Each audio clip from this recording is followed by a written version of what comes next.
Di tengah gemerlap Jakarta Selatan, Ratna hidup dengan segala kemewahannya.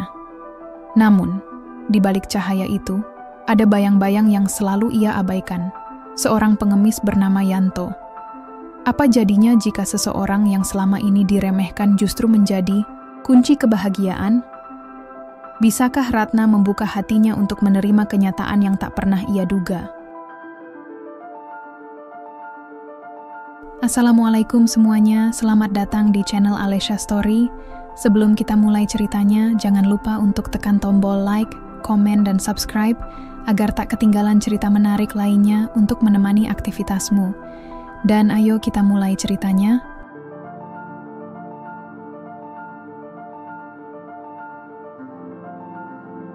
Di tengah riuh rendah kota yang tak pernah tidur, Siska, seorang polwan tangguh, bertemu dengan Somat, tukang becak dengan senyum sederhana yang menyimpan rahasia gelap. Ketika cinta mereka tumbuh dan sebuah kehidupan baru mulai terbentuk, pertanyaannya muncul, seberapa jauh dia sanggup bertahan ketika kebenaran yang tersembunyi mulai mengancam segalanya? Langkah kakiku berat sore itu, bukan karena kelelahan, tapi karena hati yang sedang penuh sesak.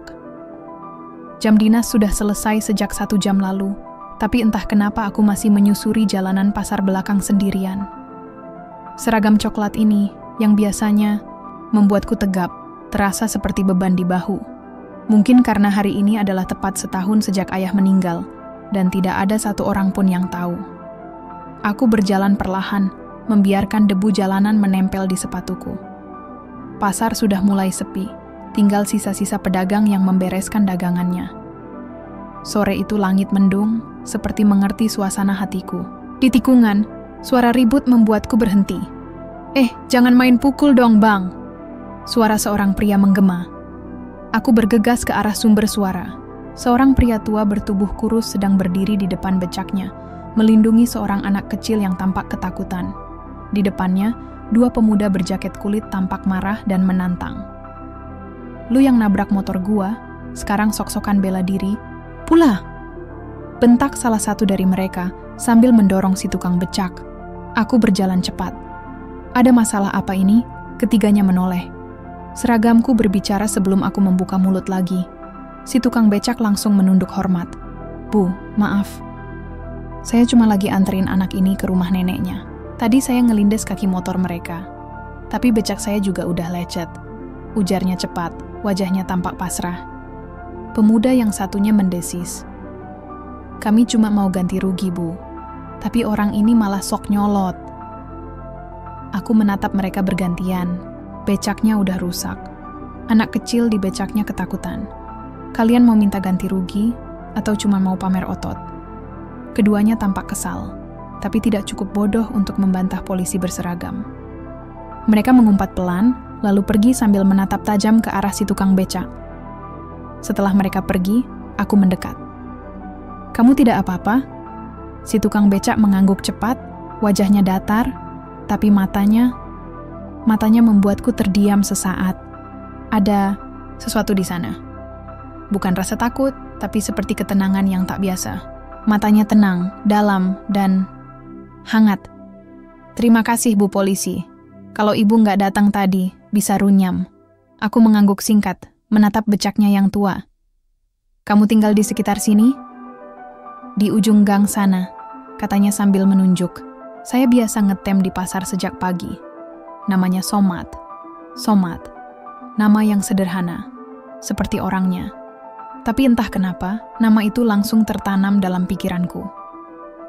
"Aku Siska," jawabku, sedikit tersenyum. "Lain kali hati-hati ya." Ia mengangguk lagi. Anak kecil di becaknya sudah mulai tenang. Saat mereka mulai jalan lagi, aku masih berdiri di tempat, memperhatikan punggungnya yang perlahan menjauh bersama becak yang berderit. Ada sesuatu dalam langkahnya yang membuatku tidak bisa memalingkan pandangan. Dan begitulah awalnya. Hari-hari berikutnya, aku kembali melewati pasar itu. Awalnya karena penasaran, lalu perlahan, karena ingin. Dan setiap kali aku lewat, selalu ada satu wajah yang mencuri perhatian. Somat. Duduk di becaknya, kadang sambil mengupas jeruk, kadang hanya melamun menatap jalan. Bu Siska lewat lagi. Sapanya suatu sore, Nada suaranya ringan. Lagi patroli ringan, jawabku cepat. Bohong tentu saja. Aku sengaja lewat sini. Lagi, kami mulai sering mengobrol tentang hal-hal remeh, tentang cuaca, tentang pedagang yang makin mahal, tentang becaknya yang sudah 15 tahun dipakainya. Aku tidak tahu sejak kapan, tapi aku mulai mencari-cari alasan untuk bertemu dengannya. Ada ketenangan yang muncul setiap kali kami berbicara. Somad tak pernah bertanya macam-macam. Ia hanya mendengar, kadang tersenyum, dan sesekali melempar candaan yang membuatku tertawa tanpa sadar. "Kenapa kamu jadi tukang becak?" Tanyaku suatu hari, setengah penasaran, setengah terlalu nyaman untuk menahan diri. Dia tidak langsung menjawab, hanya tersenyum kecil. Karena di becak, hidup itu sederhana. Nggak perlu banyak mikir. Jalan, narik, pulang. Aku mengangguk pelan. Tapi di hatiku ada rasa tak percaya. Ucapan itu terdengar seperti seseorang yang sedang menyembunyikan luka. Tapi aku tidak mendesak. Hari ulang tahunku tiba. Tidak ada pesta. Tidak ada kue. Seperti tahun-tahun sebelumnya. Tapi tahun ini ada yang berbeda. Di sore yang sejuk, saat aku duduk di pos penjagaan, seseorang datang membawa bungkusan kecil. "Selamat ulang tahun, Bu Polisi," kata Somad, menyodorkan sebungkus nasi uduk lengkap dengan telur dadar. Aku tertawa. "Serius kamu ingat, penjual? Roti langganan ibu tadi nyeletuk soal ulang tahunmu." Kupandangi bungkusan itu. Biasa saja. Tapi tangan yang memberinya, itu yang membuat jantungku berdebar. "Terima kasih, Mat." Dia menatapku. Lama. "Saya suka senyummu, Bu Siska." Aku terdiam. Waktu seolah berhenti. Kata-kata sederhana itu seperti petir dalam gerimis. Mengejutkan, tapi menghangatkan. Hari itu aku tahu. Aku tidak hanya menyukai kehadirannya. Aku jatuh hati. Aku tidak pernah berpikir akan mencintai seorang tukang becak. Hidupku terlalu lurus, terlalu disiplin, terlalu keras. Tapi dengan Somad, semua jadi berbeda. Ia mengajarkan bahwa cinta tidak harus megah, tidak harus rumit. Kadang cukup dengan tawa sore hari dan sebungkus nasi uduk. Namun dalam hatiku, masih ada tanya yang belum kujawab. Kenapa pria sesederhana itu bisa membuatku merasa seutuh ini? Dan di saat yang sama, kenapa perasaanku mengatakan bahwa ia menyembunyikan sesuatu? Ada sesuatu tentang senja yang selalu membuatku tenang.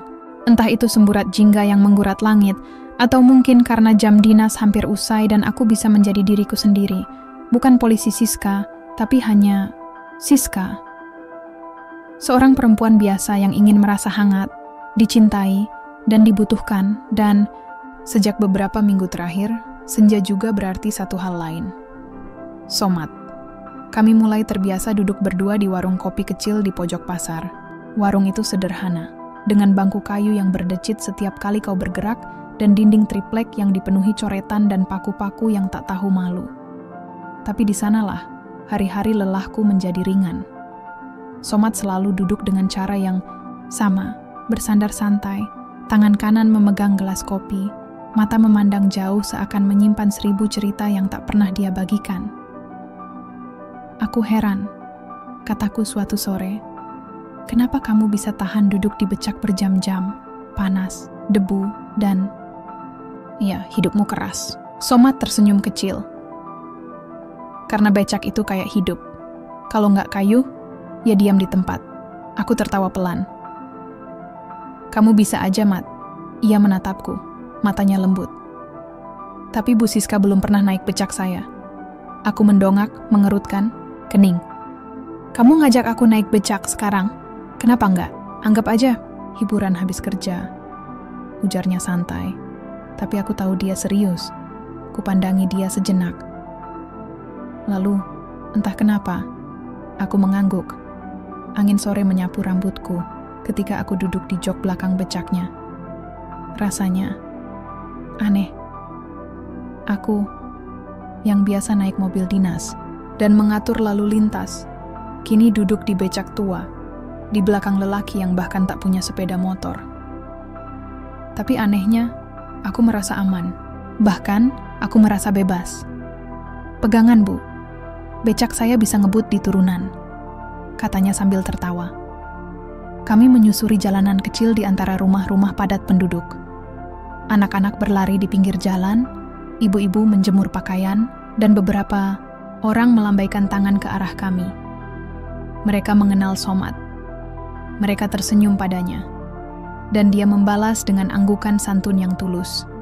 Seolah dia bagian dari tempat ini, seolah dia sudah lama menjadi seseorang yang berarti bagi lingkungan ini. "Orang-orang tampaknya suka sama kamu." "Ya," kataku. "Ya, saya cuma tukang becak yang sering nganterin belanjaan dan jemput anak sekolah. Nggak istimewa." Tapi aku tahu itu tidak benar. Somad memang bukan orang istimewa karena uang atau pangkat, tapi karena cara dia melihat dunia dengan kesederhanaan yang langka. Suatu malam, aku mengundangnya ke rumah kontrakanku, bukan untuk hal besar. Aku hanya ingin memasak untuk seseorang yang mulai mengisi hatiku, meski aku terlalu gengsi untuk mengatakannya. "Makan malam bareng aja, nggak usah mikir yang aneh-aneh," kataku waktu itu. Somad datang mengenakan kemeja, kotak-kotak yang sudah mulai memudar, tapi disetrika rapi. Dia bahkan membawa sekeranjang pisang goreng. "Ini gorengan sisa dari ibu warung. Dia titip buat ibu," katanya. Aku tertawa, mempersilakan masuk. Malam itu kami makan sambil menonton berita. Anehnya, dia tampak terlalu tertarik pada berita politik. Dia tahu nama-nama pejabat, tahu kasus-kasus besar yang sedang ditangani. Bahkan sempat memberi komentar cerdas soal salah satu keputusan menteri. Aku meliriknya. "Kok kamu tahu banyak soal gini?" Dia menoleh, terlihat kaget. Ya, saya suka baca koran bekas dari penumpang-penumpang. Biar nggak bego-bego amat, jawabannya masuk akal. Tapi rasanya ada yang tidak selaras. Dan malam itu, saat dia pulang, aku duduk di sofa sendiri, menggenggam cangkir kosong, menatap keluar jendela. Ada perasaan hangat yang tumbuh. Tapi bersamaan dengan itu, muncul pula rasa takut. Aku, Siska, yang sudah terbiasa dengan kejujuran, dengan sistem yang tegas dan hitam putih, sedang jatuh cinta pada seseorang yang hidupnya abu-abu. Hari berganti, dan begitu pula kedekatan kami. Kadang dia menjemputku saat pulang dinas. Kadang kami hanya duduk di becaknya yang diparkir di pinggir taman, berbagi gorengan dan cerita. Suatu sore dia bertanya, "Kamu pernah patah hati?" Aku tertawa. "Siapa yang nggak pernah?" Dia tersenyum samar. "Pernah gagal karena karier?" Aku terdiam sejenak, lalu mengangguk. "Ayahku ingin aku jadi guru, tapi aku malah masuk akademi kepolisian. Kami sempat tidak bicara selama 2 tahun. Dan kamu tetap jalanin itu?" "Ya, karena aku ingin jadi kuat, ingin melindungi orang, ingin tahu kebenaran." Dia terdiam lama, lalu mengangguk. "Kebenaran kadang menyakitkan." Aku menoleh padanya. "Kamu ngomong kayak kamu pernah sembunyikan kebenaran besar." Matanya menatapku dalam, tapi kemudian dia tertawa kecil. "Mungkin, tapi semua orang punya masa lalu, kan?" Aku tidak menjawab, tapi hatiku mencatat kata-katanya dan matanya. Hujan turun malam itu, deras. Aku menutup jendela saat mendengar ketukan di depan rumah. Somad berdiri di sana, basah kuyup, membawa payung, plastik kecil yang sudah bocor di beberapa bagian. "Kenapa kamu di sini? Basah kuyup begitu." Aku cuma mau bilang, aku kangen." Aku menariknya masuk tanpa berkata-kata. Mengambil handuk, menyuruhnya duduk, dan membuatkan teh hangat. Ia diam, hanya menatap api kecil di tungku listrik. "Aku belum pernah cerita, kan?" katanya tiba-tiba. "Kalau aku dulu pernah punya keluarga." Aku berhenti menuang teh. Menatapnya. "Anak dan istri?" Ia menggeleng. "Bukan. tapi orang-orang yang sangat aku cintai. Mereka hilang karena kesalahanku. Apa kamu masih mencintai mereka? Ia mengangguk pelan. Iya, tapi rasa itu sekarang berubah bentuk.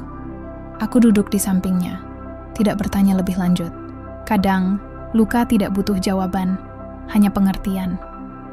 Dan malam itu, tanpa kata cinta, tanpa pelukan atau kecupan, kami saling memahami.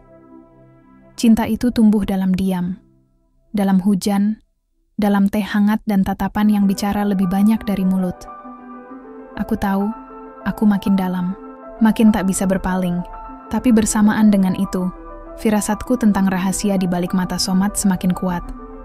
Dan aku tahu, suatu hari nanti, aku harus menghadapi kebenaran itu.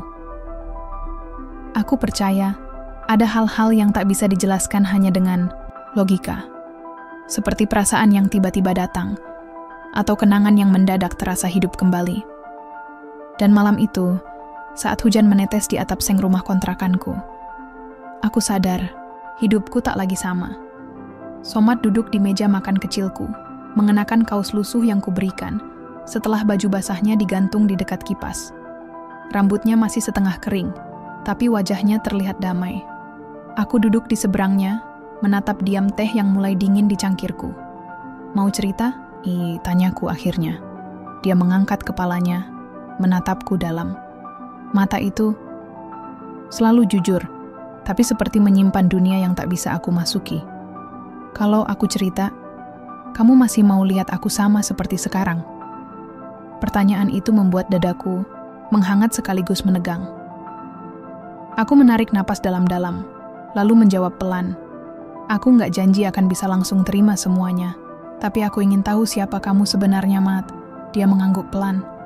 Tapi belum malam ini, aku sedikit kecewa, tapi tak menunjukkan. Aku mengangguk. Kalau begitu, kasih aku janji. Dia mengerutkan kening. Janji apa? Kalau suatu hari nanti kamu siap, jangan bohong. Ceritakan semua, apapun itu. Dia terdiam sejenak, lalu mengulurkan tangannya. Janji. Kami berjabat tangan di tengah udara yang masih dingin oleh hujan. Dan dalam genggaman itu aku merasa sesuatu dimulai. Atau mungkin sesuatu perlahan terbuka. Hari-hari setelah malam itu terasa seperti embun pagi, penuh harapan, lembut dan segar. Aku dan Somad semakin dekat. Kadang dia membawakanku sarapan ke kantor. Kadang aku mampir ke pangkalan becaknya sekadar menyapa. Rekan-rekanku mulai mencium gelagat. Si Somad itu serius, sis? Tanya Rani, sahabatku di kesatuan. Aku hanya tersenyum. Dia baik. Aku nyaman. Dia tukang becak loh. Kamu polisi. Pikir panjang. Aku tahu, suara seperti itu akan muncul. Dunia tidak selalu berpihak pada cinta yang sederhana. Tapi aku tahu apa yang kurasa. Dan aku tahu, di antara semua yang menyentuh hatiku selama ini, hanya Somad yang membuatku merasa utuh.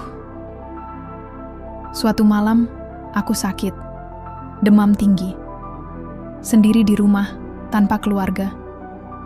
Saat tengah malam, dengan kepala berdenyut, aku mengirim pesan padanya, aku demam, nggak kuat bangun.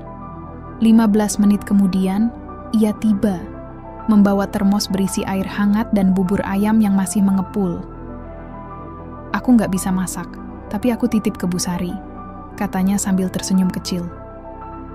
Ia duduk di samping tempat tidurku, mengganti kompresku berkali-kali, menungguiku tidur, dan mengusap keningku pelan. Aku tidak tahu apakah dia hanya tukang becak, tapi malam itu dia terasa seperti rumah. Beberapa minggu kemudian, sesuatu yang tak terduga terjadi. Aku hamil. Awalnya, aku tidak percaya.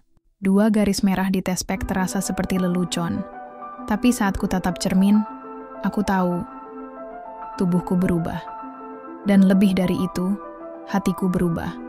Ada kehidupan yang tumbuh dalam diriku. Dan itu dari Somad. Hari itu, aku menunggunya di pangkalan. Saat dia datang, aku menggenggam tangannya erat. Mat, aku hamil. Dia membeku. Matanya membulat, lalu pelan-pelan melembut. Serius? bisiknya. Aku mengangguk. Serius. Dia terdiam lama, sangat lama. Sampai aku mulai cemas. Aku tahu, ini tidak mudah, tapi aku siap. Kamu? Ia menatapku dan ada sesuatu di sana. Antara bahagia dan takut. Kalau kamu percaya sama aku akan jadi ayah yang baik, katanya. Aku menangis saat itu. Bukan karena takut, tapi karena aku merasa dicintai. Utuh. Kami memutuskan untuk menikah secara sederhana, tanpa pesta. Hanya akad di rumah kontrakanku, disaksikan Rani dan beberapa tetangga. Aku tak peduli kata orang. Aku hanya ingin menjadi istri dari pria yang telah memberiku kebahagiaan paling jujur. Dan sejak itu, hidup kami berjalan tenang. Penuh tawa, obrolan, malam, dan harapan untuk masa depan si kecil. Somat bahkan mulai menabung untuk membeli becak baru. Dia lebih rajin, lebih perhatian, lebih bersinar. Tapi kemudian, sesuatu mulai terasa aneh. Suatu pagi, aku menemukan amplop di saku celana kerjanya. Di dalamnya ada 5 lembar uang 100.000. Rapi, baru. Terlalu bersih untuk ukuran penghasilan seorang tukang becak. Aku bertanya, "Dari mana ini?" Dia menjawab cepat, "Penumpang. Ngasih tip gede." Aku mencoba percaya, tapi hati kecilku mulai meragukan. Beberapa hari kemudian, saat aku mencucikan baju kerjanya, aku menemukan kertas lain. Catatan tulisan tangan dengan daftar nama dan angka-angka. Terlalu rapi, terlalu teknis, seperti laporan keuangan. Aku menyimpannya, diam-diam. Dan malam itu, saat dia tertidur, aku mengamati wajahnya. Tenang. Tapi aku tahu, di balik ketenangan itu, ada sesuatu yang tersembunyi. Aku mulai menyelidiki pelan-pelan. Menelusuri pangkalan becaknya, mengamati siapa saja penumpangnya, kemana saja dia pergi setiap hari. Dan satu hal membuatku kaget. Somat sering mengantar seorang lelaki paruh baya ke sebuah rumah besar di pinggiran kota. Tapi saat kutanya, dia bilang dia hanya nganterin anak sekolah. Aku tidak langsung menuduh, tapi aku mencatat semuanya. Dan, perlahan, potongan-potongan kecil mulai membentuk gambaran besar. Somat tidak seperti yang dia tunjukkan. Malam itu hujan turun lagi. Sama seperti malam saat dia berjanji tak akan bohong. Dan aku menatapnya dari seberang meja makan yang kini terasa lebih dingin. "Aku nemuin catatan ini," kataku, menyodorkan kertas yang kutemukan. Dia menatapnya. Terdiam. "Ini bukan milik tukang becak biasa, Mat." Ia tidak langsung menjawab. Hanya menatapku dengan tatapan yang belum pernah kulihat sebelumnya. Aku minta penjelasan. Sekarang. Dia menghela napas panjang, sangat panjang. Dan dalam jeda itu, aku tahu hidupku akan berubah. Diam. Begitu sunyinya malam itu hingga detak jam dinding terdengar seperti palu kecil yang memukul-mukul hatiku. Somat duduk di kursi makan, memandangi catatan yang kusodorkan. Matanya tidak bergerak, tapi aku tahu pikirannya sedang berlari ke tempat yang tidak bisa ku kejar. "Aku nunggu," kataku pelan. Ia tidak langsung menjawab. Jemarinya meremas kertas lusuh itu, tapi tidak sampai merobeknya. Aku bisa merasakan sesuatu sedang bergumul dalam dirinya, dan aku tak tahu apakah aku siap untuk apa yang akan keluar dari mulutnya. "Ini catatan lama," katanya akhirnya. Suaranya rendah, nyaris seperti bisikan. "Lama bagaimana? Dan kenapa masih kamu simpan di saku celana becakmu?" Ia mengangkat kepalanya, karena aku belum siap ngelepas semua. Aku menelan ludah, jantungku berdetak lebih cepat. Belum siap melepas apa? Somat berdiri, berjalan pelan ke arah jendela, menatap keluar seolah berharap hujan bisa membawa pergi beban dari pundaknya. "Aku bukan tukang becak dari awal," katanya lirih. "Dan aku bukan cuma Somat." Dunia seketika berhenti. Kata-katanya menggema dalam kepalaku. Aku tidak yakin bisa bernapas saat itu. "Apa maksudmu?" Ia menoleh, menatapku dengan mata yang tidak lagi menyimpan rahasia. "Namaku bukan Somat. Nama asliku Salman Talib." Aku berdiri. "Salman? Salman Talib? Yang Yang pernah disebut dalam kasus korupsi Kementerian Pembangunan? Ia mengangguk. Wajahnya penuh luka. Iya, itu aku. Aku mundur 2 langkah. Badanku gemetar, perutku terasa mual. Kamu, buron? Ia menggeleng cepat. Bukan, aku nggak terlibat langsung. Aku whistleblower. Aku saksi kunci waktu itu.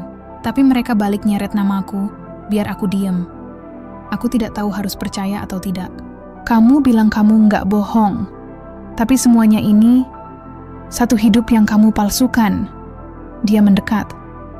Aku lari bukan karena takut dihukum. Aku lari karena waktu itu ada ancaman. Ibu dan adikku dibunuh. Aku satu-satunya yang selamat. Sejak itu, aku menghilang, ganti nama. Jadi orang biasa, jadi somat. Dan baru kali ini aku merasa punya hidup lagi. Sejak ketemu kamu, aku terdiam. Luka di matanya begitu nyata, tapi kekecewaan di hatiku terlalu besar.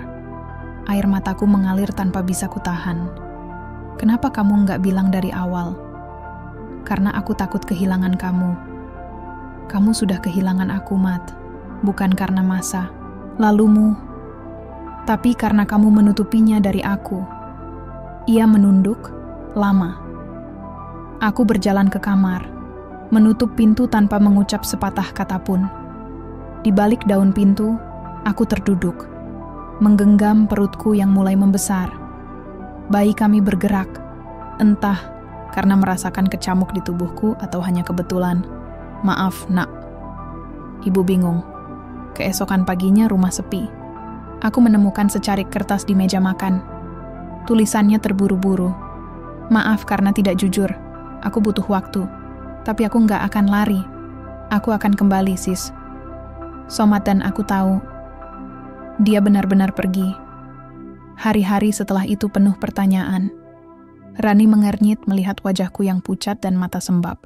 Kamu kenapa? Somat kemana? Aku hanya menggeleng. Lagi kerja jauh. Aku tidak bisa mengatakan yang sebenarnya. Tidak sekarang. Karena aku belum tahu apakah aku ingin dia kembali atau aku harus menemuinya sebagai polisi.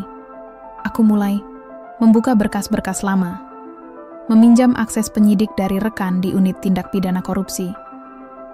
Nama Salman Talib memang pernah muncul, tapi kemudian menghilang begitu saja dari radar. Ada laporan bahwa dia sempat menjadi saksi, namun belakangan ditetapkan sebagai tersangka karena bukti baru yang muncul secara misterius.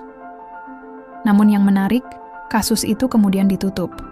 Tidak pernah dibuka kembali. Tidak ada vonis, tidak ada proses. Seolah nama itu dihapus dari sistem aneh.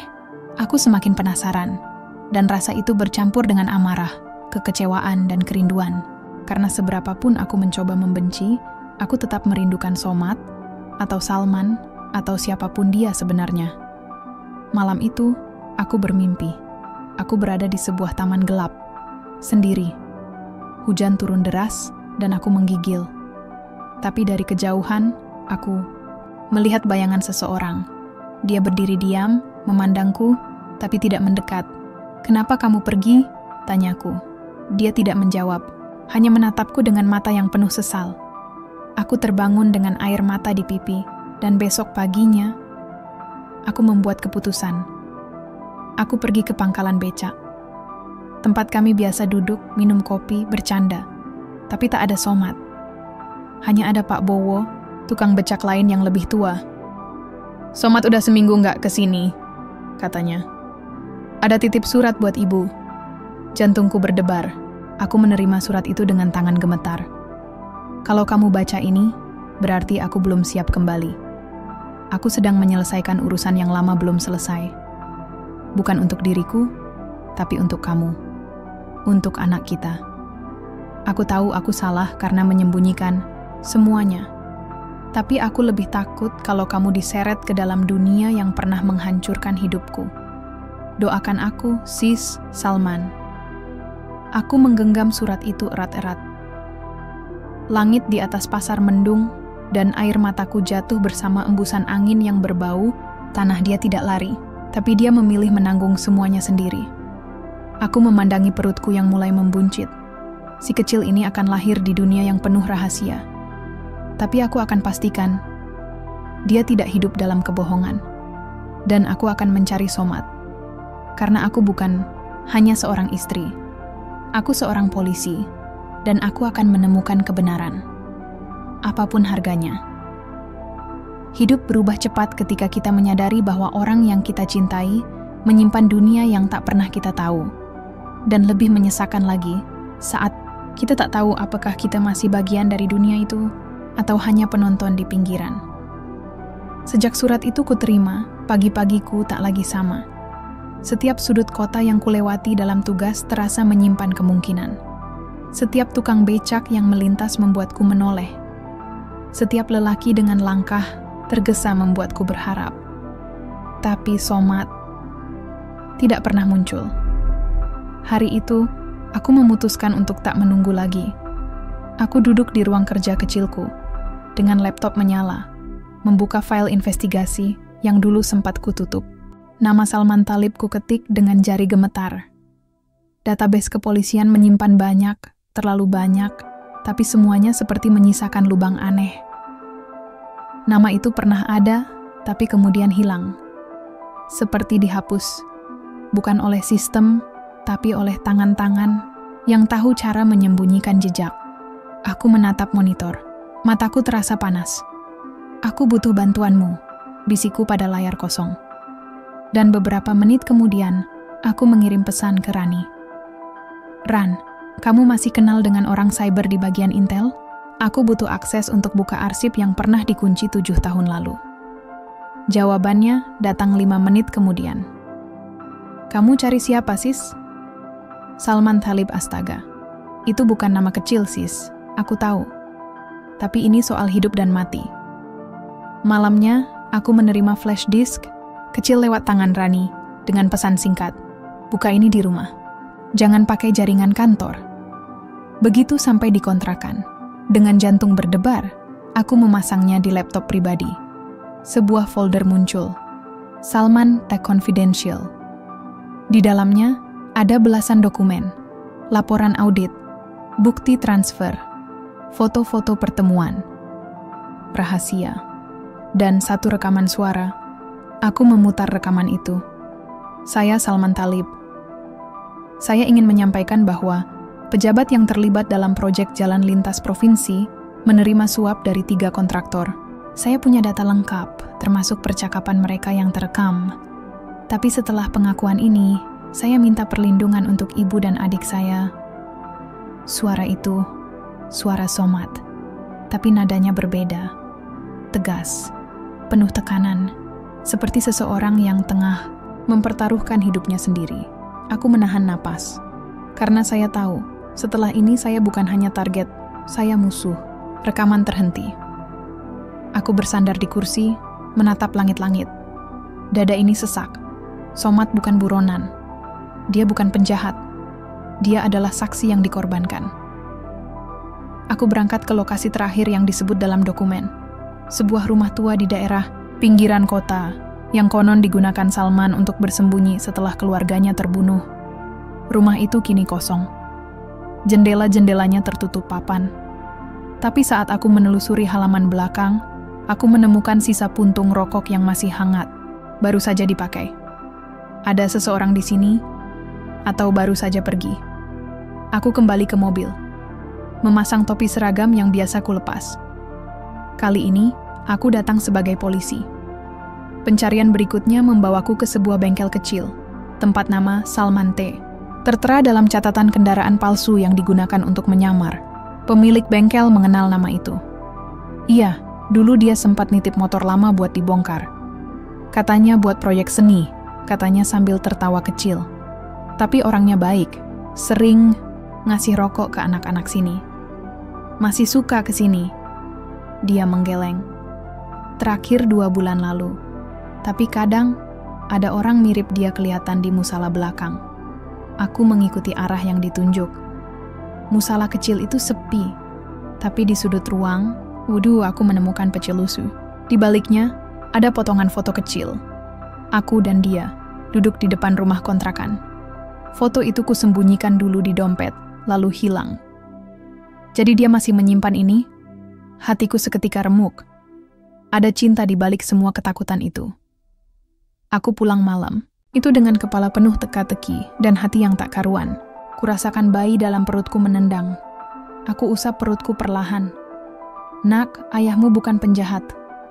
Tapi dia juga bukan laki-laki biasa. Dan ibu akan terus mencari dia. Karena dia harus tahu bahwa kamu masih menunggunya. Hari-hari selanjutnya adalah penyamaran.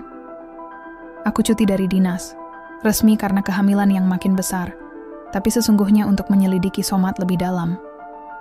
Aku turun ke jalan, menyamar sebagai pedagang kaki lima, mengobrol dengan para abang becak, menyusuri pasar, menyamar sebagai relawan kesehatan untuk ibu-ibu pengajian, berharap mendengar nama Somat atau Salman kembali disebut.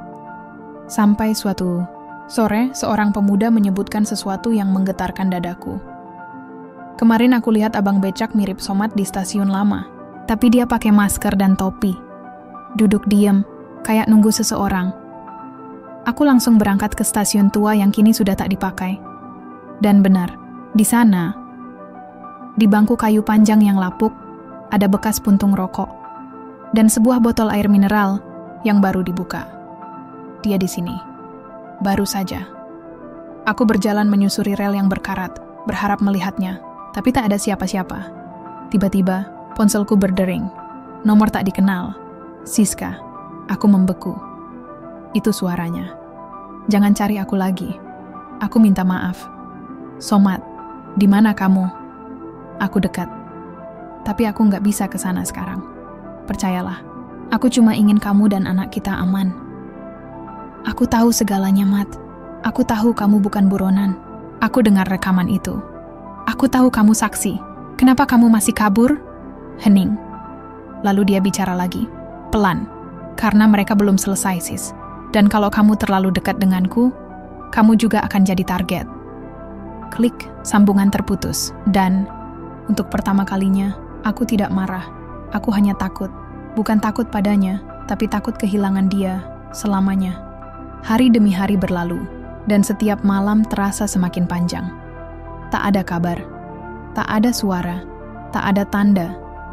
Hanya suara janin dalam perutku yang makin jelas saat kugunakan stetoskop sederhana. Dan meski hatiku remuk, suara itu membuatku tetap bertahan. Setiap tendangan kecil dari dalam tubuhku adalah pengingat bahwa aku tak sendiri. Ada jiwa yang harus kuperjuangkan. Bukan hanya milikku, tapi juga milik Somat atau Salman laki-laki yang dengan caranya sendiri telah menyelamatkan hidupku dari kekosongan, lalu meninggalkanku dalam pusaran ketidakpastian. Kepala mulai penuh, dan aku tahu waktuku untuk menunggu telah habis. Aku tidak bisa terus duduk diam berharap keajaiban datang. Aku polisi, aku istri, aku calon ibu, aku harus memilih, dan aku memilih untuk bergerak. Aku kembali menyusuri jejak terakhir yang kutemukan, stasiun tua. Kali ini bukan hanya untuk mencari, tapi untuk mengintai. Dengan jas hujan yang menutupi perutku yang semakin besar, aku berbaur dengan penjual keliling dan pengemis yang tidur di bangku rel. Beberapa mengira aku orang baru, beberapa hanya melirik tanpa peduli, sampai seorang bapak tua menghampiri. Bu, ibu yang kemarin nyari tukang becak. Ya? Aku menoleh cepat. Iya. Bapak kenal? Dia mengangguk pelan. Dia kasih ini, katanya. Kasih ke perempuan yang terus datang dan diam di pojok sana. Tangannya gemetar saat menyodorkan amplop kecil. Dengan gugup, aku buka amplop itu. Hanya secarik kertas lusuh berisi tulisan tangan yang kukenal. Jangan cari aku. Tapi kalau kamu tetap nekat, datanglah ke rumah panggung dekat muara. Sendiri, jangan bawa siapapun. Tanganku bergetar memegang kertas itu. Aku tahu tempat yang dimaksud. Sebuah rumah tua di perbatasan kota, dekat aliran sungai kecil yang mengalir ke laut. Dulu tempat itu dikenal sebagai tempat persembunyian aktivis, sebelum akhirnya terlupakan. Sekarang, mungkin tempat itu jadi tempat persembunyian seorang mantan saksi yang jadi incaran. Aku pergi ke sana sore hari, saat cahaya matahari mulai meredup. Langit jingga mengiringi langkahku menyusuri jalan setapak di antara semak-semak yang nyaris menutupi jalur ke rumah panggung itu. Nafasku sedikit terengah karena perutku yang membuncit, tapi semangatku tak surut. Saat kulihat rumah itu di kejauhan, hatiku berdegup lebih keras. Rumah panggung kayu, tua, dengan tangga reyot dan jendela, terbuka yang menghadap ke arah muara. Angin membawa aroma asin air laut dan tanah basah. Dan di sana, di beranda, dia duduk. Somad atau Salman atau apapun namanya. Ia berdiri saat melihatku datang. Wajahnya tercengang, tapi juga tampak lelah. "Kamu datang juga," bisiknya. Aku naik tangga perlahan. Langkah demi langkah terasa berat, bukan karena tubuhku, tapi karena beban pertanyaan yang belum terjawab. "Aku butuh jawaban, Mat." Dia menarik napas panjang, lalu mempersilakanku duduk. "Kenapa kamu bersembunyi?" tanyaku tajam. "Kenapa kamu masih tidak mau menyerahkan diri dan membela diri? Kamu punya bukti, kamu punya alasan. Aku bisa bantu, aku ingin bantu." Ia menatapku lama, lalu berkata pelan, "Karena dunia kita berbeda, sis. Jangan mulai lagi dengan alasan itu. Dengar dulu. Aku pernah coba bicara. Aku pernah serahkan semua bukti. Tapi mereka, orang-orang kuat itu, punya cara untuk membuatku terlihat bersalah. Mereka menghapus semua yang aku punya.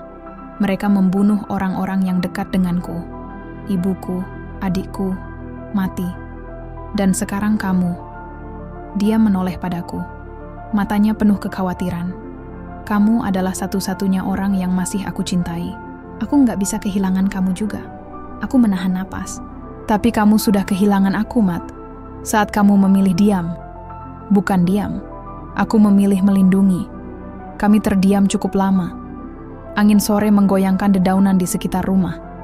Suara serangga malam mulai terdengar. Akhirnya aku berkata, 'Kalau kamu benar ingin melindungi aku dan anak kita, maka hadapi semuanya. Jangan terus lari. Lari tidak akan membuat kita aman. Dunia ini tidak bisa diperbaiki dengan sembunyi.' Dia menunduk. 'Kalau kamu benar-benar mencintaiku, tunjukkan. Jangan hanya bilang.' Somad berdiri. Ia masuk ke dalam rumah dan kembali membawa sebuah tas kulit lusuh. Ditaruhnya di meja kayu depan kami. Ini semua bukti yang belum pernah kuberikan. Salinan percakapan, video, dokumen asli, termasuk perintah pembayaran dari orang paling atas. Aku membelalak. "Kenapa kamu simpan ini?" "Karena aku tahu, saat aku menyerahkan ini, nyawaku sudah bukan milikku lagi. Tapi sekarang, kamu benar. Kita sudah tak bisa terus diam." Aku mengangguk, menahan air mata. "Besok pagi, kita serahkan ini ke kejaksaan," ucapku tegas. "Tapi mereka bisa saja menangkapku. Aku akan bersamamu. Kalau mereka macam-macam, aku akan buka suara ke media. Aku polisi, Mat, dan aku punya sumpah." Malam itu kami menginap di rumah panggung itu. Aku tidur bersamanya di lantai kayu yang dingin, menggenggam tangannya yang kasar tapi hangat. Dan untuk pertama kalinya sejak semuanya terkuak, aku merasa tidak sendiri. Kami bicara lama, tentang masa lalu, tentang keluarga, tentang bagaimana ia dulu ingin jadi guru, tentang adiknya yang ingin membuka warung kopi kecil, tentang ibunya yang selalu membuat ketupat sayur tiap pagi Lebaran. Dan di tengah cerita, ia menangis. Laki-laki yang dulu kukira hanya tukang becak biasa, ternyata menyimpan dunia penuh luka dan cinta yang dalam, dan aku tahu aku mencintainya. Bukan karena siapa dia dulu, tapi karena siapa dia saat ini. Pagi harinya, kami bersiap. Aku menelepon Rani, meminta bantuan pengawalan diam-diam menuju kantor kejaksaan. Kami janji bertemu di titik perbatasan kota. Tapi saat kami hendak turun dari rumah panggung, suara tembakan terdengar dari kejauhan. Tubuhku langsung kaku. Somad menarikku masuk kembali. "Sudah terlambat," katanya cepat. "Tidak, kita harus keluar. Jangan mundur sekarang." "Kalau kamu kenapa-kenapa, sis, kita akan baik-baik saja. Aku percaya." Suara langkah kaki mendekat. Setidaknya 3 orang. Kami tak punya waktu. Aku menarik tangan Somad dan berlari ke arah belakang rumah, ke jalur kecil menuju hutan bakau. Nafasku tersengal, tapi aku terus berlari. Suara tembakan kedua terdengar lebih dekat. Pelurunya mengenai tiang kayu dekatku. Aku menjerit, tapi terus menarik Somad. Lewat sini, ayo. Dan kami pun menghilang ke dalam kegelapan hutan kecil dengan satu harapan. Kami harus tetap hidup. Bukan hanya untuk kami, tapi untuk anak kami, dan untuk kebenaran. Hutan bakau menyelimuti kami dengan bau, tanah basah dan akar-akar yang menjulur seperti perangkap. Suara peluru terakhir masih menggema dalam kepala, tapi langkahku tak boleh terhenti. Setiap tarikan napas terasa seperti menelan duri. Tubuhku letih, perutku kian berat, namun aku tak bisa berhenti. Demi dia, demi anak kami, demi kebenaran yang selama ini dikubur. Somad memegangi tanganku erat. Jemarinya dingin, keringat dingin mengalir dari pelipisnya. Mata kami saling bertemu dalam kesunyian yang dipenuhi rasa takut. Kami tak bicara. Tidak perlu. Dalam genggaman itu, kami saling tahu. Kami sedang dikejar untuk dibungkam. Setelah hampir 1 jam menelusuri jalur bakau, kami tiba di sebuah pondok nelayan tua. Kosong, sepi, nyaris ambruk. Somad membantuku masuk. Nafasku terengah. Punggungku mulai nyeri, kaki bengkak, tapi aku masih berdiri. Duduk dulu, bisiknya, meletakkanku perlahan di tikar anyaman tua. Aku menggeleng pelan. Tidak, kita harus hubungi Rani. Kita janji. Tidak sekarang. Mereka pasti masih mengintai. Somad membuka tasnya, memeriksa kembali berkas-berkas yang kami bawa. Salinan, rekaman, dan data rahasia yang bisa menghancurkan orang-orang di balik kasus besar itu. Semua masih utuh. Aku merogoh ponselku. Rogoh? Tidak ada sinyal. Titik koordinat ini terlalu dalam. Gumamku pelan. Kita harus keluar besok pagi. Tapi malam ini bisa jadi yang terakhir, sis, ucap Somad. Lirih. Aku menatapnya. Terakhir untuk apa? Untuk hidup. Malam, turun perlahan. Angin laut membawa hawa dingin yang menusuk. Pondok tua itu hanya disinari cahaya bulan yang menembus celah dinding bambu. Kami duduk bersandar di sudut ruangan, saling menguatkan dalam diam. Dan untuk pertama kalinya, aku melihat air mata di pipinya. Aku nggak pernah niat menyakitimu, ucapnya lirih. Aku cuma takut. Aku nggak tahu harus percaya pada siapa. Bahkan dulu, saat aku menyamar jadi tukang becak, aku takut untuk bicara sama siapapun, sampai kamu datang. Aku menatap wajahnya yang kelelahan. Kamu menyelamatkan hidupku, Mat. Tapi sekarang, saatnya kamu menyelamatkan hidupmu sendiri. Kita nggak bisa terus kabur. Ia mengangguk, pelan, nyaris tak terlihat. Kita serahkan semua ini besok pagi. Tapi malam ini, kita harus bertahan. Dan tepat saat kalimat itu selesai, suara ranting patah terdengar dari luar. Kami menegang, tidak bicara. Nafasku tahan, tubuhku tegakkan. Somad memberi isyarat untuk diam, lalu mengambil balok kayu dari sudut ruangan. Aku memegang ponsel, masih tanpa sinyal. Langkah kaki di luar makin jelas. Setidaknya 2 orang, perlahan mengitari pondok. Lalu, dentuman keras. Pintu belakang didobrak. Jangan bergerak. Suara itu bukan suara polisi. Terlalu kasar, terlalu liar. Somad berdiri, mengangkat tangannya. Aku bangkit perlahan. 2 lelaki, bertopeng masuk, bersenjata api. Tatapan mereka liar di balik masker hitam. Kalian pikir bisa bawa berkas itu dan kabur? Teriak salah satunya sambil menodongkan pistol ke arah kami. Aku berdiri di depan Somad. Instingku sebagai polisi mengambil alih. Kami sudah menyerahkan data itu. Kalian terlambat. Lelaki itu tertawa. Kalaupun sudah diserahkan, kalian berdua tetap harus hilang. Ia mengarahkan senjatanya. Tapi sebelum sempat menembak, Somad melempar balok ke arah lampu minyak di sudut ruangan. Gelap seketika. Teriakan. Dentuman. Kekacauan. Aku berlari menunduk ke arah samping, menggenggam tanganku ke perut. melindungi bayiku. Somat menghantam salah satu dari mereka dengan kayu. Suara retak terdengar. Pistol meletus. Suara itu terlalu dekat. Aku menoleh, dan kulihat Somat terjatuh. Mat! Aku menjerit mendekatinya. Darah mengalir dari bahunya. Lari, SIS! Teriaknya. Tapi aku tak bisa meninggalkannya. Dengan sisa tenaga, aku menyeret tubuhnya ke belakang pondok. Satu dari mereka mengejar, tapi tepat saat aku hendak mengangkat batu untuk membela diri, terdengar suara tembakan lagi. Kali ini dari kejauhan, 2 peluru menembus dinding. Sosok berpakaian preman muncul dari semak-semak. Polisi Rani. Akhirnya kami temukan kalian, teriaknya.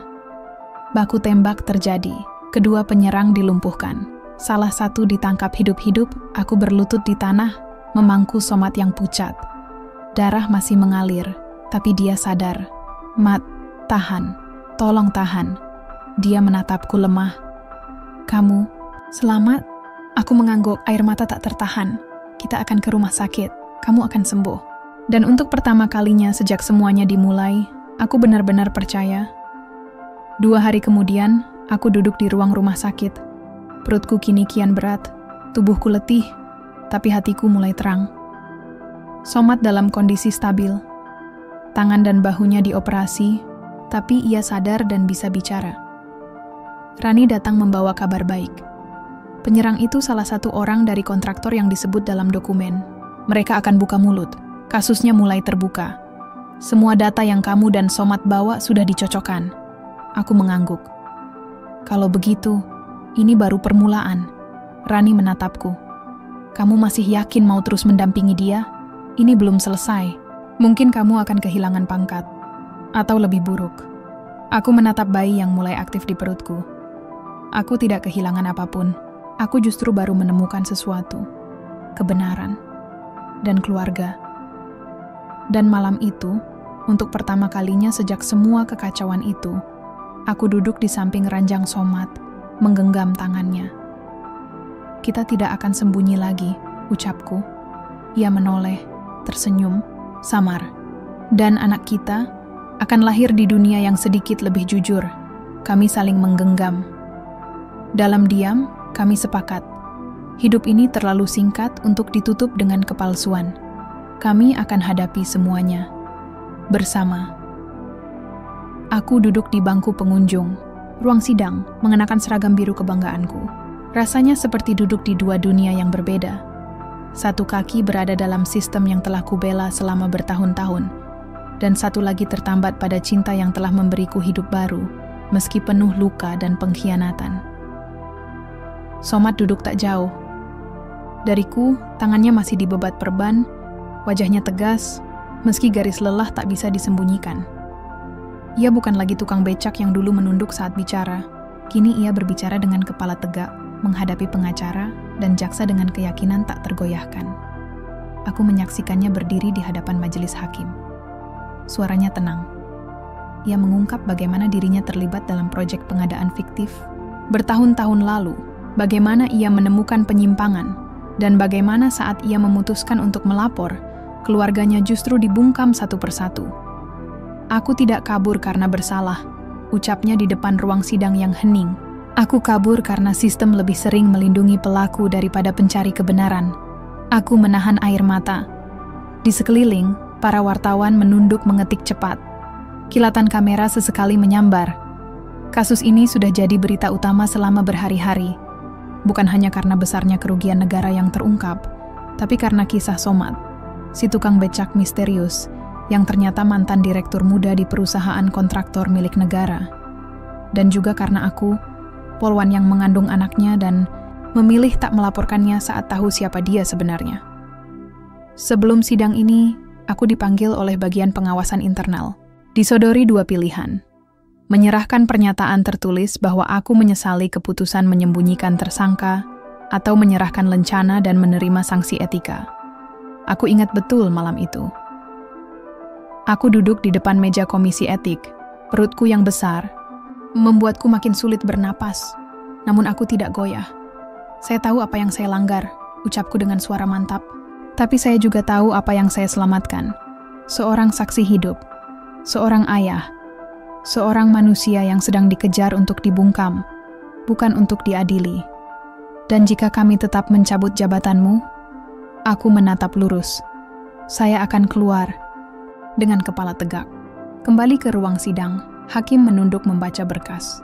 Terdakwa Salman alias Somad, selama pemeriksaan Anda kooperatif dan berdasarkan dokumen serta kesaksian, Anda terbukti sebagai whistleblower dalam skandal pengadaan ini.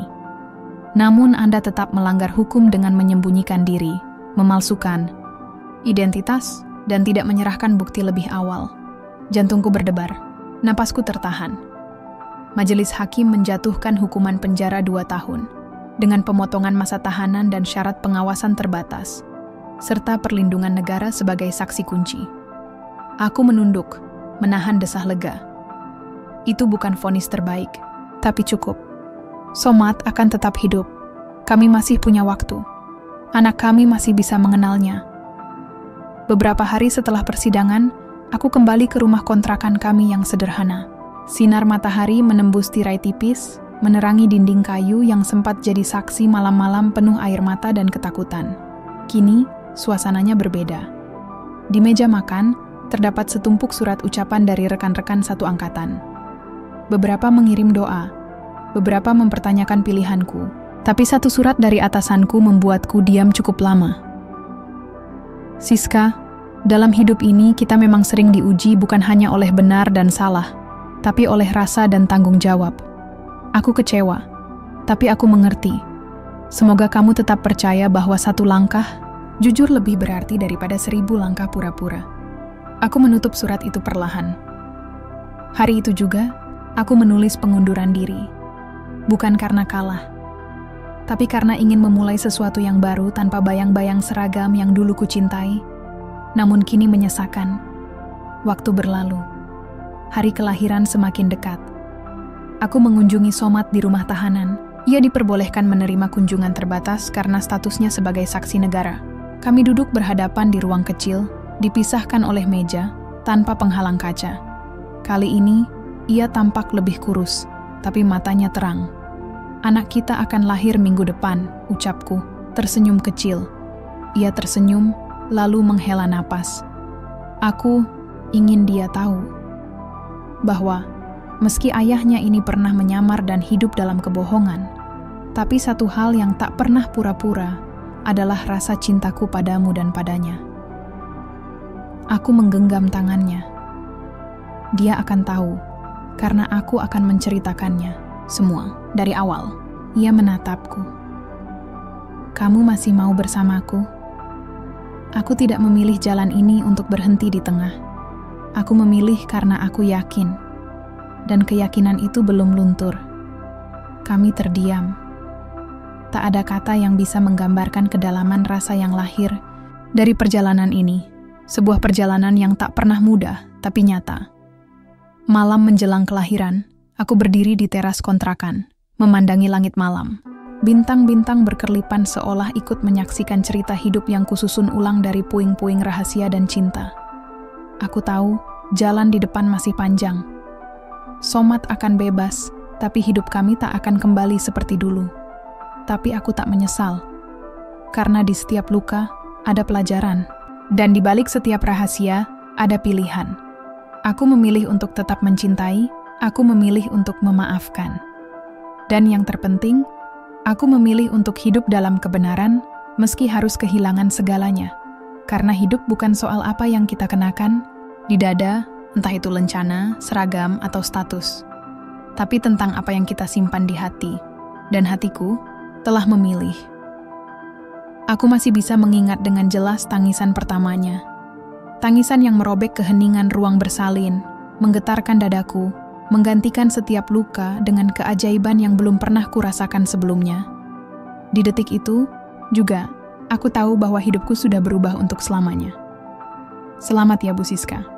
Bayi perempuan, sehat, 2 kilo 800 gram, kata bidan sambil menyodorkan makhluk mungil itu ke dalam dekapanku. Air mataku mengalir tanpa suara. Aku memeluk tubuh kecil yang masih merah dan hangat, lalu membisikkan namanya di telinga mungilnya. Alia. Nama Itu kupilih sejak beberapa minggu lalu, sejak malam terakhir aku menatap bintang di teras rumah, membayangkan hidup baru bersama anak kami, Alia, yang artinya langit tinggi, harapan yang tak lekang. Tak lama setelah itu, Rani datang menjenguk dengan membawa sebungkus bubur dan senyum yang lebar. Dia mendekat, menatap Alia dengan mata berkaca-kaca. "Kamu tahu, sis? Kamu hebat. Kamu bisa melewati semua ini, dan sekarang kamu jadi ibu." Aku tersenyum lemah. Bukan karena aku hebat, tapi karena aku tidak punya pilihan selain tetap berdiri. 3 bulan setelah Alia lahir, hidup kami mulai menemukan ritme baru. Aku memutuskan untuk tidak kembali ke institusi.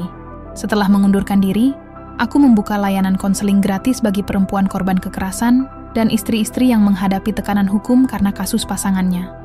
Aku tahu rasanya berdiri di titik dilema, merasa sendirian dalam ruang keputusan yang tak semua orang pahami. Kegiatan itu kupusatkan di balai warga, 3 kali seminggu. Aku membawa Alia dalam gendongan, kadang dibiarkan tidur di tikar kecil di sudut ruangan.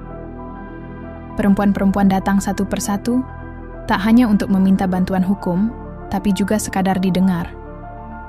Dia suamiku, tapi aku takut padanya. Keluarga malah menyalahkanku, bukan dia. Saya nggak tahu harus mulai dari mana. Kalimat-kalimat seperti itu mengalir setiap hari. Ana dan aku hanya duduk, mendengarkan, tanpa menghakimi. Karena aku tahu, rasanya menyimpan rahasia yang terlalu berat untuk dibagi, tapi terlalu menyakitkan untuk terus dipikul sendiri. Somat belum bebas sepenuhnya, tapi kini ia ditahan dalam pengawasan, rumah di sebuah lokasi aman. Ia mendapat perlindungan karena kesaksiannya membuka jalan bagi penyelidikan besar terhadap jaringan korupsi yang melibatkan pejabat tinggi. Nama-nama yang dulu terlalu kuat untuk disentuh, kini mulai diperiksa. Kami diberi waktu 2 jam setiap minggu untuk bertemu, dengan pengawasan petugas. Pertemuan pertama setelah Alia lahir adalah yang paling menggetarkan. Somat berdiri dengan langkah pelan, lalu berhenti di hadapan kami. Ia menatap anak kami, matanya berkaca-kaca. Lalu ia berlutut, mengelus pipi Alia dengan tangan yang sedikit gemetar. "Ini kamu ya, yang bikin ayah tetap hidup." Alia menggeliat, lalu membuka mata perlahan. Tangan mungilnya menggenggam jari Somat. Dan entah kenapa, dunia terasa sangat tenang di saat itu. "Kamu sudah jadi ayah, Mat," bisikku sambil menahan tangis. "Dan kamu tidak sendiri." Suatu sore, saat aku sedang menjemur pakaian dan Alia tertidur pulas, telepon berdering. Suara di ujung sana formal, tegas, tapi ramah. "Bu Siska, kami dari Komisi Perlindungan Saksi dan Korban. Kami ingin menawarkan pelatihan kerja bagi Anda dan Bapak Somat setelah masa pengawasan berakhir. Negara punya program reintegrasi, dan Anda salah satu yang masuk prioritas." Aku terdiam sesaat, lalu mengangguk kecil meski lawan bicara tak bisa melihat. "Terima kasih, tapi kami mungkin akan memulai dari awal, dengan cara kami sendiri." Telepon ditutup, tapi aku tak meletakkannya. Kupandangi langit senja di atas rumah kontrakan kami yang sederhana. Langitnya tampak lebih bersih dari biasanya, seperti habis diguyur hujan yang lama tertahan. Langit baru. Di malam hari setelah Alia tidur, aku sering berbicara sendiri di dapur, menyiapkan makan malam dengan suara hati yang mengalir pelan. "Alia, kamu lahir dari cinta yang tidak mudah, tapi bukan berarti kamu harus hidup dalam bayangan masa lalu kami. Kamu berhak atas kebahagiaan yang jujur." Terkadang, aku berbicara seakan Somat ada di sampingku. "Mat, hidup sederhana yang dulu kamu kejar, ternyata lebih mahal dari semua harta yang kamu tinggalkan. Tapi sekarang aku paham, kesederhanaan itu bukan tentang apa yang kita punya, tapi tentang bagaimana kita menjalaninya dengan tenang." Dan malam itu, aku menulis di buku harian yang sudah lama kosong. "Jika aku harus memilih kembali, aku akan tetap memilih kamu. Bukan karena kamu sempurna, tapi karena kamu berani berubah. Dan dalam perubahan itu, kamu membawaku serta." Alia tumbuh sehat. Rambutnya mulai lebat, senyumnya sering muncul saat aku menyanyi pelan. Di wajah mungilnya, aku melihat campuran Ketegasan dan kelembutan, dua hal yang kami miliki dan yang membuat kami bertahan. Hidup tak kembali seperti dulu, tapi aku tak ingin kembali. Karena sekarang, kami hidup dalam kejujuran. Kami bukan lagi polwan dan tukang becak, bukan juga terdakwa dan saksi. Kami hanyalah dua manusia yang pernah terluka, lalu memutuskan untuk tetap saling menggenggam. Dan di antara tangis bayi dan harapan baru, kami tahu rumah tak lagi dibangun dari tembok, tapi dari cinta, kesetiaan, dan keberanian untuk memulai kembali. Hari itu datang tanpa aba-aba. Somat keluar dari pintu tahanan dengan langkah yang lebih ringan, tanpa rantai dan beban yang dulu mengekangnya. Ia mengenakan pakaian biasa, bukan lagi baju tahanan yang mengikat harga dirinya selama berbulan-bulan. Aku berdiri di depan gerbang rumah tahanan, tangan menggenggam erat tangan kecil Alia.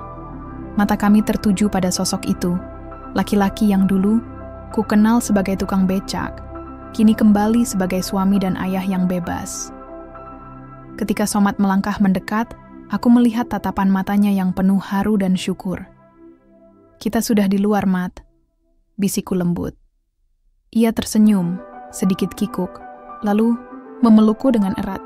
Suara hati yang lama tertahan keluar bersama getaran pelukan itu. "Terima kasih sudah bertahan, sis. Aku tahu ini bukan jalan yang mudah." Aku membalas pelukan itu dengan segenap jiwa. Aku memilih jalan ini bukan karena mudah, tapi karena kita bersama. Alia tertawa kecil di antara kami. Suara polosnya mengisi ruang itu dengan harapan. Kembali ke rumah, suasana terasa hangat dan penuh cerita. Kami duduk bersama di ruang tamu kecil. Yang dulu dipenuhi ketakutan kini berganti dengan rencana masa depan.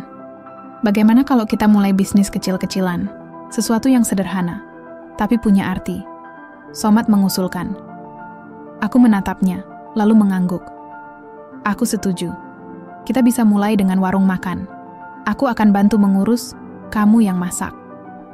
Rencana kecil itu membuat kami tertawa bersama. Suara tawa yang lama hilang dari hari-hari kami. Malamnya, setelah Alia tertidur, aku duduk di teras rumah. Angin malam berbisik pelan, menghapus lelah yang menumpuk. Seragam yang dulu melekat erat di tubuhku, kini sudah kusimpan rapi di lemari. Aku tidak lagi mengenakan seragam itu sebagai simbol tugas, melainkan sebagai pengingat perjuangan. Ku terawang langit malam yang gelap, bertabur bintang. "Aku pulang, Mat," bisikku lirih. Pulang tanpa seragam, tapi dengan hati yang penuh cinta. Somat datang mendekat, duduk di sampingku. Kami saling menggenggam tangan, merasakan kehangatan yang selama ini kami cari. Kita tidak hanya pulang, sis. Kita mulai sebuah hidup baru. Aku tersenyum, menatap wajahnya yang kini penuh keteguhan. Ya, Mat, hidup yang kita pilih sendiri. Dengan segala kejujuran, kesetiaan, dan keberanian. Hari-hari berikutnya dipenuhi dengan pekerjaan keras, tawa anak yang makin hari makin cerdas, dan pelajaran tentang arti kesabaran. Tak jarang aku duduk termenung, mengenang jalan panjang yang telah kami lewati.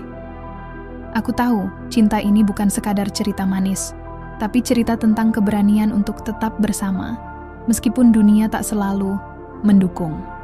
Dan aku percaya, selama kami memegang tangan satu sama lain, langit baru ini akan selalu cerah